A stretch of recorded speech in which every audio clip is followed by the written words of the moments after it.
नमस्कार दर्शक बंधु, मु महागालुआ सानु आपण मानंको स्वागत करुछि साहित्य अव्यवसाण गल्प संकलन जहाँकि विशिष्ट व्यंगकार फतुरानंदଙ୍କ एक गल्प संकलन ର ଆଉ ଏକ ଗଳ୍ପଟିର ନାଁ ରାଧାନାଥଙ୍କ ନିଶ।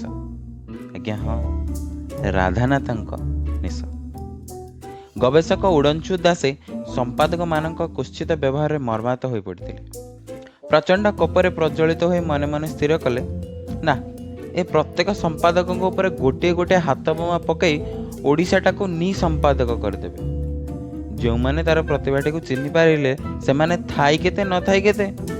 14 ତାଳ ପାଣି 7 ପଙ୍କ ଚକଟି ଅଣନିଶ୍ୱାସୀ ହୋଇ ମୁଁ ଶାମୁକା ସଂଗ୍ରହ କରୁଛି, ତା ଭିତରୁ ଖୋଜି ଖୋଜି ପୁଣି କେତେ କଷ୍ଟରେ ମୁକ୍ତାଟିଏ ପାଉଛି।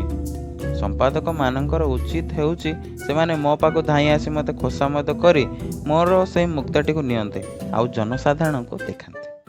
ମୋର ଏପରି ଆହୁରି ଅନେକ ଅନେକ ମୁକ୍ତା ସଂଗ୍ରହ କରିବାକୁ ପ୍ରେରଣା ଓ ଉତ୍ସାହ ଦିଅନ୍ତେ। ମୋ ପେଟ ପାଟଣା କଥାଟା ବି ବୁଝନ୍ତେ। ସେସବୁ କୁଆଡ଼େ ଧୋଇଗଲା। ମୁଁ ଓଲଟି ମୋ ମୁକ୍ତାକତ ନେଇ ସେମାନଙ୍କ ପାଖକୁ ଯାଉଛି। ସେମାନଙ୍କୁ ପୁଣି ଖୋସାମଦ କରି ମୁକ୍ତାତକ ଜନସାଧାରଣଙ୍କ ପାଖରେ ପେଶ କରିବାର ଅନୁରୋଧ ପରେ ଅନୁରୋଧ କରି ପକାଉଛି। ସେ ଅପଦାର୍ଥ ଗଜ ମୂର୍ଖ ଗୁଡ଼ାକୁ ତାକୁ ଦେଖି କହୁଛନ୍ତି କ'ଣ ନା, ଏଗୁଡ଼ାକ ଗୋଡ଼ି। ହଇରେ, ତମ ବୋପା ଅଜା 14 ପୁରୁଷରେ କିଏ ମୁକ୍ତା ଦେଖିଥିଲେ ନା? ତୁମେ ଦେଖିଲ? ହତଭା ଗୁଡ଼ାକ ଏଣ୍ଡ୍ରିନ୍ ଖାଇ ମରୁନ? ଯିଏ ତୁମମାନଙ୍କ ସମ୍ପାଦକ କରେଲା ସିଏ ମଲାନି? ସର୍ବନାଶ ହୋଇଯାଉ ତୁମର। ଛାତ୍ରମାନଙ୍କ ଢେଲା ବୋଲୁଅ ମାଡ଼ ତୁମ ଉପରେ ପଡ଼ୁ। ଠିକ୍ ଏତିକି ବେଳେ ରବିନାରାୟଣ ମହାପାତ୍ର ଉଡ଼ଞ୍ଚୁଙ୍କ ଘର ଭିତରକୁ ପଶି ଆସିଲେ ଓ ଶେଷ କଥା ତାଙ୍କ କାନରେ ପଡ଼ିଗଲା। ସେ ଦାସ ପାଖରେ ଯାଇ ବସି କହିଲେ, ଆହେ, ତା ଉପରେ ତୁମର ଏଇ ପ୍ରଚଣ୍ଡ ରାଗ? ତୁମେ ଜଣେ ଗବେଷକ ହୋଇ ସେ ଢେଲା ବୋଲୁଅ ଉପରେ ଗବେଷଣା ଆରମ୍ଭ କଲଣି? ଏ ବହୁତ ବଡ଼ ଖରାପ କଥା। କାହା ଉପରକୁ ଫୋପାଡ଼ୁଛ? ତା ମୁଣ୍ଡରେ ନ ପଡ଼ି ସେଟା ଯଦି ଆଉ କାହା ମୁଣ୍ଡରେ ପଡ଼େ ତାହେଲେ କଥାଟା କ'ଣ ହେବ କହିଲ? ସେଗୁଡ଼ାକ ସବୁ ଉତ୍ପାତିଆଙ୍କ କାମ। ତମେ କ'ଣ ଜଣେ ଗବେଷକ ଏସବୁ ଧମ୍ମାରେ ମାତିଲ? ହଁ, କାହା ଉପରେ ଢେଲା ଫୋପାଡ଼ିବ ବୋଲି ସ୍ଥିର କରୁଥିଲ? ସେପଟୁ ଉଡ଼ଞ୍ଚୁ କହିଲେ, ଆହେ ନାହିଁ, ମୁଁ ନିଜ ପକେଇବାକୁ ସ୍ଥିର କରୁନଥିଲି। ମୁଁ ଇଚ୍ଛା ପ୍ରକାଶ କରୁଥିଲି କି ଉତ୍ପାତିଆ ଛାତ୍ରମାନେ ସମ୍ପାଦକ ମାନଙ୍କ ଉପରେ ଢେଲା ବୁଲ ଫୋପାଡ଼ନ୍ତେ। ଆଏ ସେ ନିରୀହ ଜୀବମାନଙ୍କ ଉପରେ ଏତେ ରାଗ କାହିଁକି? ସେମାନଙ୍କ ମଧ୍ୟରୁ କାହାର ଜଣଙ୍କର ମୁଣ୍ଡ ଫାଟିଗଲେ କ'ଣ ତୁମେ ତା ମୁଣ୍ଡରେ ଦହିତକ ସଂଗ୍ରହ କରି ନିଜ ମୁଣ୍ଡରେ ପୂରେଇବ? ସେମାନଙ୍କ ଦୋଷ କ'ଣ? ଦାସେ ମହାପାତ୍ରଙ୍କୁ ଚା ପକୁଡ଼ି ଆପ୍ୟାୟିତ କରି ନିଜର ମୁକ୍ତାତକ ଦେଖେଇ କହିଲେ, ଏ ସମ୍ପାଦକ ଗୁଡ଼ାକ କେହି ଜଣେ ହେଲେ ଗୁଡ଼ାରୁ ଗୋଟେ ବି ଛାପିଲେ ନାହିଁ। ଗବା ଗୁଡ଼ାକ ତାଙ୍କୁ ପଢ଼ିଲେ କି ନାହିଁ କେଜାଣି? ସାହିତ୍ୟର ଅସଲ ଗଣ୍ଠି କଥା ସବୁ ଏଥିରେ ଅଛି। ତେବେ ବି ସେମାନଙ୍କୁ ଭଲ ଲାଗିଲା ନାହିଁ।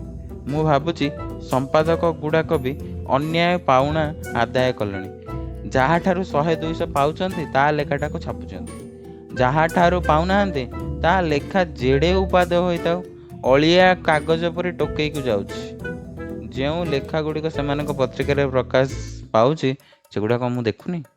ସେଗୁଡ଼ାକ ଭିତରୁ କୌଣସି ଗୋଟାଏ ମୋ ଲେଖା ସହ ସମକକ୍ଷ ନୁହଁ। ସମ୍ପାଦକ ଗୁଡ଼ାକ ଏମିତି ନିର୍ଲଜ ପାତର ଅନ୍ତରପଣିଆ ଦେଖିଲେ କାହାର ହେଲା ରାଗ ନ ଉଠିବ? ମୋର ଦୃଢ଼ ଧାରଣା ହୋଇଗଲା, ସମ୍ପାଦମାନେ ଦେଖିଲେ ଆମ ରାଜ୍ୟରେ ଶୀର୍ଷ ଲୋକମାନଙ୍କ ଠାରୁ ଆରମ୍ଭ କରି ନିମ୍ନତକ ଲୋକ ପର୍ଯ୍ୟନ୍ତ ସମସ୍ତେ ଅନ୍ୟାୟର ପାଉଣା ଆଣ୍ଠେଇ ପଡ଼ିଲେଣି। ତେଣୁ ସେମାନେ ବି ସେଇ ବ୍ୟବସାୟରେ ଲାଗିଛନ୍ତି। ଆଉ ଏମାନଙ୍କ ଉପରେ ବଲୁଆ ମାଡ଼ କଲେ କ୍ଷତି କ'ଣ? ମହାପାତ୍ର ଏତେବେଳେ ଉଡ଼ଞ୍ଚୁଙ୍କ ଲେଖାରୁ କିଛି କିଛି ଆଖି ବାଟେ ପିଉଥିଲେ, ଆଉ ତାଙ୍କ ବକ୍ତୃତା ଗୁଡ଼ାକୁ କାନେ ବାଟେ ପିଇ ଯାଉଥିଲେ। ବକ୍ତୃତା ଧମେଇ ଯିବାର ମୁଣ୍ଡ ଟେକି କହିଲେ, ଦାସ, ଏତେ ରାଗିବାଟା ଠିକ୍ ନୁହଁ। ନିଜ ଲେଖାର ତାରିଫ ନିଜେ କରିବା ବି ଠିକ୍ ନୁହେଁ। ସବୁ ଲେଖାରେ ତୁମର ଗୋଟେ ଗୋଟେ ପୁଅ। ତୁମର ପୁଅ ମାଙ୍କଡ଼ ପରି ହୋଇଥିଲେ ସୁଦ୍ଧା ତୁମେ କନ୍ଦର୍ପ ପରି ଦେଖାଯିବ। ଏଇଟା କିଛି ଗୋଟେ ଅପ୍ରାପ୍ତିକ କଥା ନୁହେଁ। ନିଜ 2-4 ଥର ସମ୍ପାଦକ ମାନଙ୍କୁ ତେଲେଇ ଦେଇଥିଲେ ଏ ଲେଖା ଗୁଡ଼ାକରୁ ଗୋଟାଏ ଅଧେ ଅବଶ୍ୟ ବାହାରି ପାରିଥାନ୍ତା। ସମସ୍ତେ ସେୟା ନୁହନ୍ତି। କହୁଛନ୍ତି ତୁମେ ବି ସେୟା କରିଥାନ୍ତ। ଆଉ ତାହା ତୁମ ଦ୍ୱାରା ଯଦି ନ ହୋଇପାରୁଛି ତୁମେ ଚମକ ଦିଆ ଲେଖା ଲେଖ। ଚମକ ଦିଆ ଲେଖା? ଏମିତିଆ ନା ମୁଁ ତ ଏପର୍ଯ୍ୟନ୍ତ ଶୁଣିନି। ସେଇଟା କ'ଣ କହିବ କି ମହାପାତ୍ରେ? ମୁଁ ତାକୁ ହିଁ ଲେଖିବା ଆରମ୍ଭ କରିଦେବି। ଆହେ, ବିଜୁଳି ଟିକିଏ ଦେହରେ ବାଜିଗଲେ ଯେମିତି ଚମକ ଖେଳିଯାଏ, ଲୋକେ ଚମକି ପଡ଼ନ୍ତି, ଲେଖାଟି ସେମିତି ହେବା ଦରକାର। ଅର୍ଥାତ୍ ଏମିତିଆ ବିଷୟ ଲେଖିବ ଯାହା କେହି କେବେ ଶୁଣି ନଥିବେ କି କଳ୍ପନା କରିନଥିବେ। କେହି କଳ୍ପନା କରି ନ ପାରିବେ ତାହା ମୁଁ ବା କଳ୍ପନା କିପରି କରିବି? ତାହା ମୋ ମୁଣ୍ଡରେ ବା ପଶିବ କେମିତି? ଆରେ ମିଛ କଥାଟିଏ କଳ୍ପନା କରିପାରିବନି? କଥାରେ ପରା ଅଛି ଗାଲୁଆଙ୍କ ବାରବାଟୀ ଚାଷ।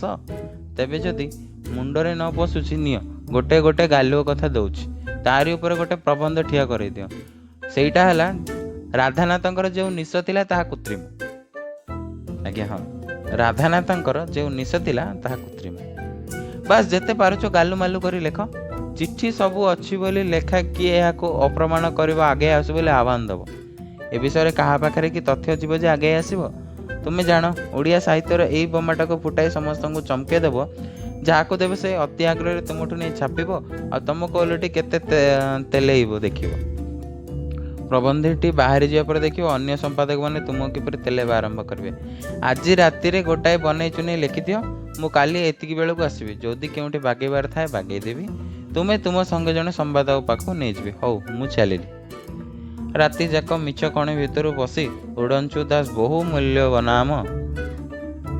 ମିଛ ସଂଗ୍ରହ କଲେ, ସଜେଇ ସଜି ପ୍ରବନ୍ଧଟି ପୂର୍ଣ୍ଣ କଲେ।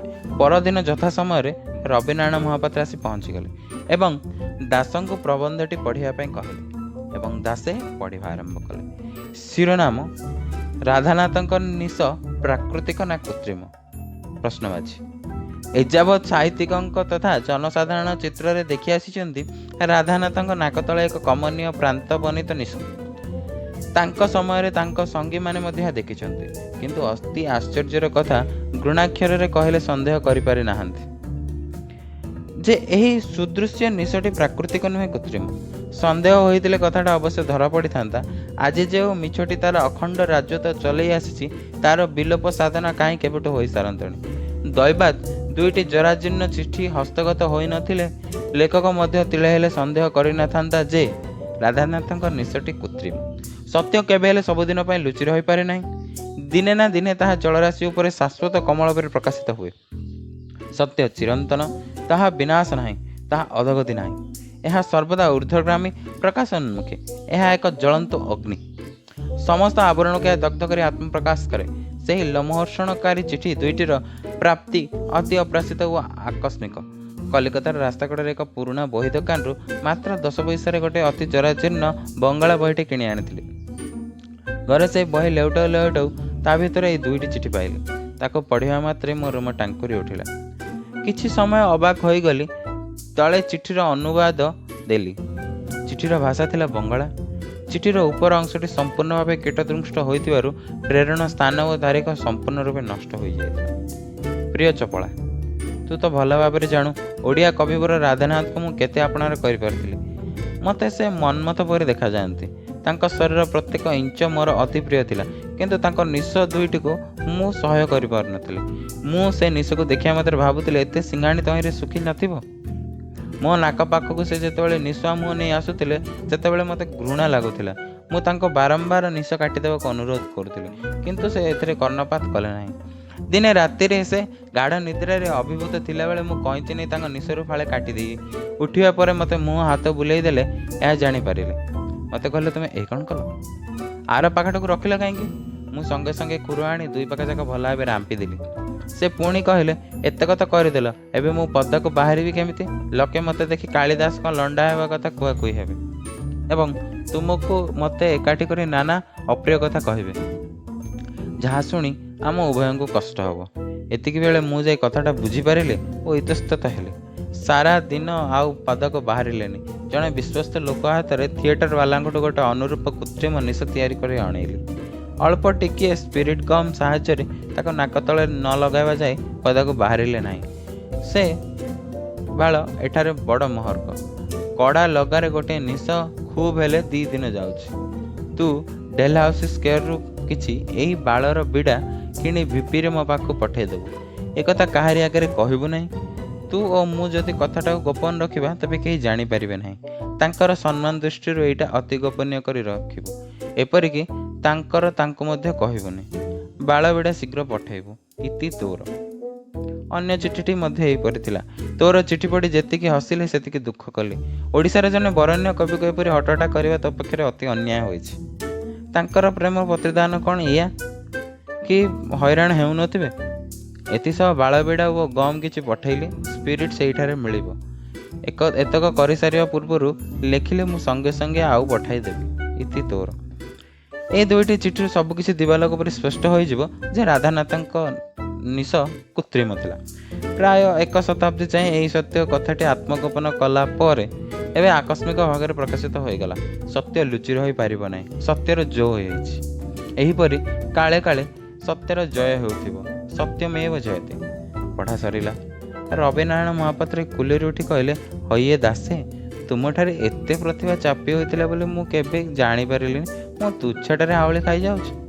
ମୁଁ ତୁମକୁ କ'ଣ ବତେଇବି? ଏଥର ସମ୍ପାଦକମାନଙ୍କ ପାଖକୁ ଯାଅ। ଦେଖିବ ଏ ପ୍ରବନ୍ଧ ପାଇଁ ଡହଳ ବିକଳ ହୋଇଯିବେ। ଅନ୍ୟ କେହି ଗବେଷକ ତାହାର ମୁକାବିଲା କରିପାରିବେ ନାହିଁ। କାହା ପାଖରେ ବିଷୟରେ କି ତଥ୍ୟ ବା ରେକର୍ଡ ଅଛି ଯେ ଆସିବ ତୁମ ସଙ୍ଗରେ ତାଳ ପକାଇବାକୁ? ଏହା ଉପରେ ଅନେକ ଦିନ ଯାଏଁ ହଇଚଇ ଲାଗିବ। ତାପରେ ଗୋଟେ ଏମିତିଆ ଜିନିଷ ବାଡ଼ିଦେବ। ଗୋଟିଏ ବର୍ଷ ପରେ ସବୁ ସମ୍ପାଦକଙ୍କ ଅତି ପ୍ରିୟ ଓ ଗବେଷକମାନଙ୍କ ଭିତରେ ଅଗ୍ରଗଣ୍ୟ ହୋଇଯିବ। ଆଣ କିଛି ଛେନାପୋଡ଼ ଆଣିବଟି। ଦେଖିଲେ ତ, ରାଧାନାଥଙ୍କ ନିଶ।